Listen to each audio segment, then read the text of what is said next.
Hello, class. In 1983, I lived in Viewport, St. Lucia in the Caribbean Sea. The Hugh Nora International Airport was far from the busiest airport in the world. In fact, there were only a few flights a day, and they were predictable. There was a footpath crossing the runway so that we could get close to the aircraft while they were landing and taking off. I've seen airplanes from airlines around the world, including Boeing 747s, 707s, and 727s, McDonnell Douglas DC-10s and DC-9s, Lockheed L-1011s, and C-130s. British Airways, Alitalia, Lufthansa, Pan Am, and Eastern Airlines came from around the world to this tiny island. The British Airways 747 was my favorite because of the unique growl its turbofan engines made. I knew their schedules, and I loved to watch them come and go. One day I heard planes landing at an odd time. I went outside the house to see what airline was coming in on a different schedule and discovered a U.S. Air Force C-141 taxiing to the terminal. This would be the first of many over the next few days. This was the Grenada invasion. The country of Grenada gained its independence from Great Britain in 1974.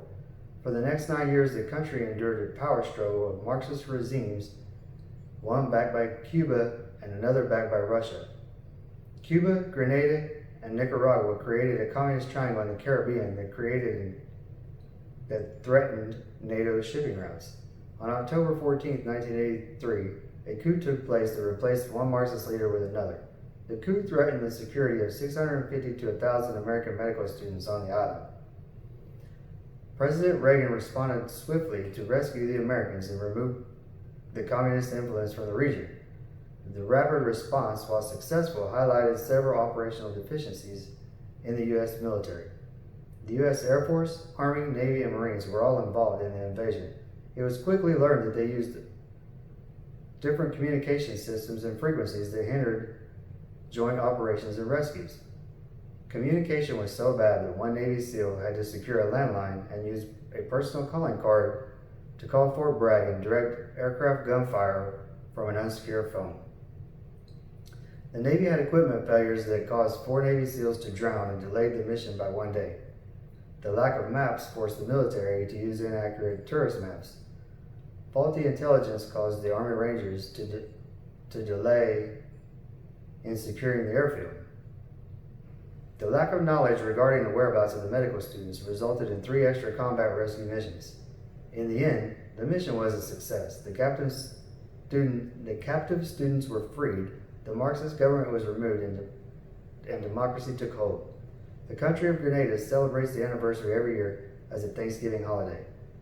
The significance of Operation Fury's success was that no service conducted training in isolation from other branches to ensure future joint operations run smooth. The service branches purchased equipment with input from other services to ensure that they are compatible with each other during a deployment. Most importantly, the services used the same communications equipment, intelligence data, and global networks to ensure seamless communications. In conclusion, the failures during Operation Fury allowed the United States to correct many operational deficiencies that led to the successful Operation Just Cause and the nearly flawless execution of Operation Desert Storm. The equipment and procedures developed after Operation Fury kept me safe during 2 deployments to Iraq. Ironically, over the last 2 years, I've witnessed 2 British Airways 747s take off and fly over my head, and it still brings a smile on my face. Do you have any questions?